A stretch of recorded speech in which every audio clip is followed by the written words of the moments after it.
Guys, now I'm going to teach you how to set up the chessboard to start a game of chess. Shall we get started? Look, the first thing is to place all the pawns here on the second row. Shall we put the pawns here?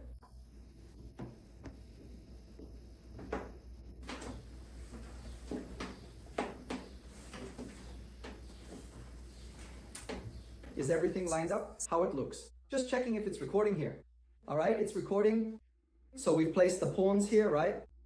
You put the pawns on the second row, good. Now what we do next is the rook, the noble knight, and the wise bishop, two important pieces.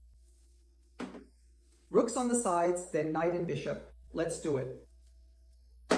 Rook, knight on one side and the other.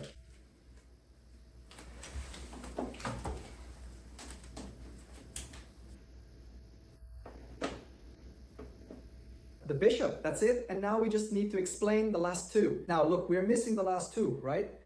The last two are missing. All right, let's go. The queen always goes on her own color. If it's the white queen, she goes on the white square. If it's the black queen, on the black square. In this case, the black queen goes on black, and then you finish by placing the king. Got it.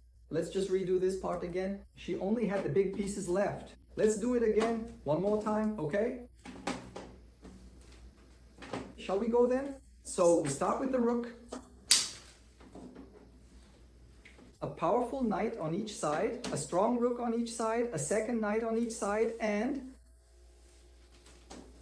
bishop. And now the queen secret. If your queen is white, the white square is for the queen, then the black queen. So let's go, take your queen here, black color on the black square, and what's left? The king, place the king. All right, we've learned how to set up the chessboard. As I told you, now I'm going to show a game simulation, which would be, it's always white that starts, right? So look, the objective of chess is to checkmate, but you have to control the center. This here is the small center of the chessboard. That's it. I'll talk more about this in other videos, but this is just for you to get a basic